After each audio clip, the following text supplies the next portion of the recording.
put it simply, the Brno 581 is a semi-automatic rimfire rifle chambered in .22 long rifle, which would later become the CZ 511 after the acquisition of Brno by CZ. These rifles are nearly identical. There were some minor differences, like the stocks between the manufacturers.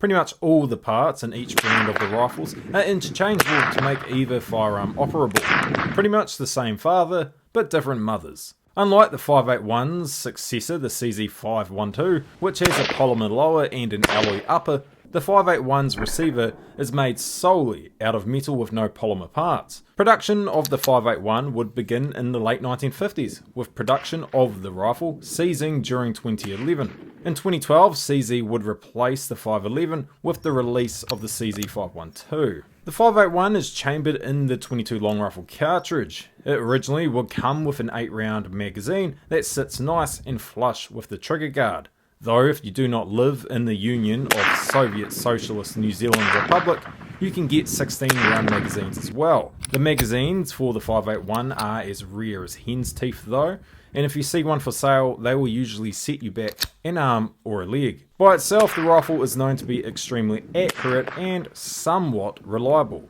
but the magazines are known to be the complete opposite of reliability. A lot of the users of the 581 have reported consistent jamming with their rifle, and 90% of the time it comes down to two things with the firearm. Firstly is either a dirty rifle or magazine, and secondly is just a plain bad magazine. Early semi-automatic rimfire rifles need to be cleaned consistently and thoroughly. When I acquired my 581, the rifle jammed consistently, as if it was a feature that Brno thought that every shooter must enjoy. After I acquired my 581, I stripped the rifle and the magazine bare. I was then shocked at the filth that behold my eyes. The receiver looked like a junkie's bedroom.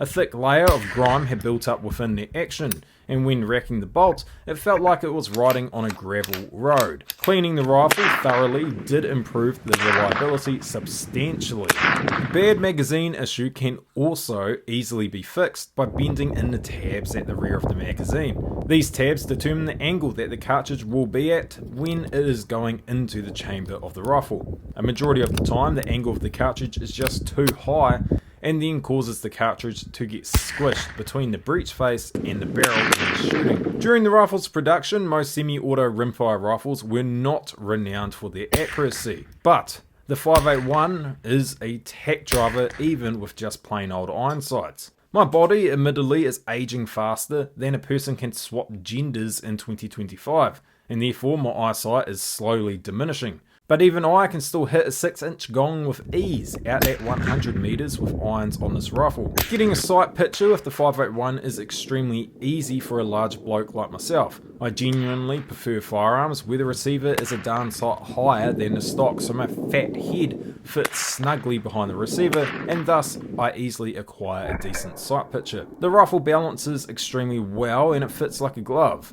It is not overly long either, having a barrel length of 22 inches, meanwhile the whole length of the firearm is 38 inches. Compared to the CZ 512, the 511 is also 1 inch shorter, and it does have a longer barrel than the 512 by over 1 inch. And as your wife will tell you, size does truly matter. The sights are good, especially for irons on a rimfire rifle. There are two flip-up sights, one for 50 yards and another for 75 yards. Though I have just been slinging lead while only using the 50-yard sight. Being a second-hand firearm, the rifle has had a few dings and scratches over the years. The stock is a bit worn out and some of the metal has barely any bluing left on it, though one should expect this when purchasing a firearm that was made in 1973. Sure, the rifle is not some brand new untouched beauty that will behold the eyes. It is surely no Sydney Sweeney.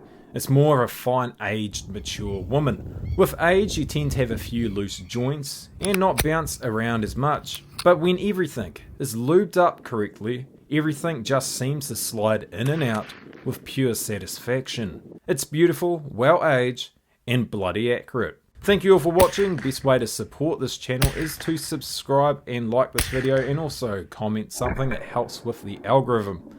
Once again, thank you all for watching, and goodbye.